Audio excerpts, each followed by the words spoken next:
Hey y'all, welcome to the Houston Gardening Novice channel.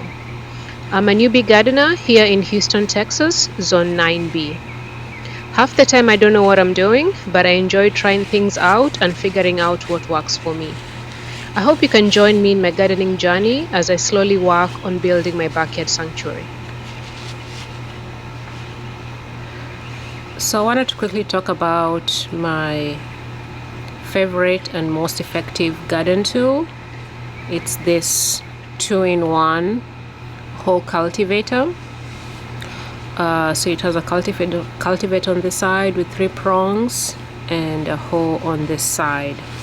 It's small, so this is maybe 1.5 foot tall. It fits in my hand really well. I have a larger version of this, but I like this one because it fits in my hand, and